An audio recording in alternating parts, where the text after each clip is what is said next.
છેલ્લા 6 મહિનાથી અમેરિકાના ચૂંટાયેલા પ્રેસિડેન્ટ ડોનાલ્ડ ટ્રમ્પ ટેરિફનો રાગ આલાપે છે.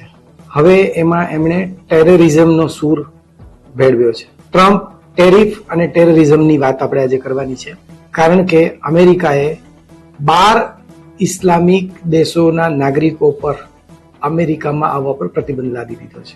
અચાનક ટ્રમ્પને હવે ટેરરિઝમ કેમ યાદ આવ્યું?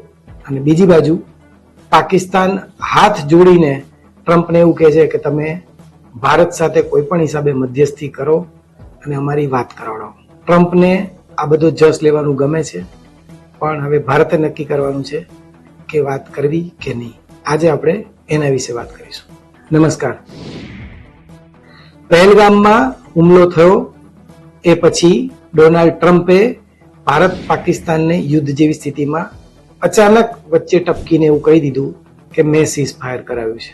ભારતને એ જરાય પણ ગમ્યું નહોતું, કારણ કે ભારત હંમેશા એવું માનતું રહ્યું છે કે ભારત અને પાકિસ્તાનનો મુદ્દો એ બાયલેટરલ છે. હવે ટ્રમ્પે ઇસ્લામિક દેશો પર પ્રતિબંધ મૂક્યો છે. એ 12 ઇસ્લામિક દેશો કયા છે અને ટ્રમ્પે શું કહ્યું એ પણ જાણી લો. ટ્રમ્પે કહ્યું અફઘાનિસ્તાનને આતંકી સંગઠન એટલે કે અલ કાયદા ચલાવે છે અને મ્યાનમારથી આવતા લોકો વિઝા પૂરા થઈ જાય પછી પણ યુએસમાં રોકાઈ જાય છે. કયા કયા દેશો પર અમેરિકાએ પ્રતિબંધ મૂક્યો છે એનું લિસ્ટ આપણે જોઈ લઈએ. આ દેશો છે Iran, Afghanistan, Yemen, Myanmar, Equatorial Guinea, Sudan, Libya, Chad, Somalia, Eritrea, Haiti અને કાંગો. આ બધા દેશોના નાગરિક ઉપર સંપૂર્ણ પ્રતિબંધ છે. 2 પ્રકારના પ્રતિબંધો લાદ્યા છે, સંપૂર્ણ અને આંશિક. 7 એવા દેશો છે કે જેની પર આંશિક પ્રતિબંધ લાદ્યો છે. એ દેશો છે Cuba, Venezuela, Sierra Leone, Togo, Laos, Turkmenistan અને બરુન્ડી.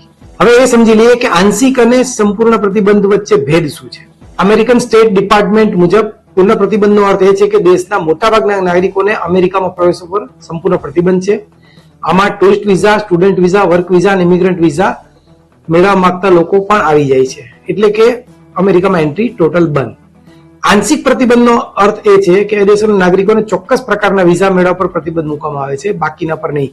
એટલે કે ઇમિગ્રન્ટ વિઝા. આખો વિડિયો જોવા માટે ડાઉનલોડ કરો દિવ્ય ભાસ્કર એપ.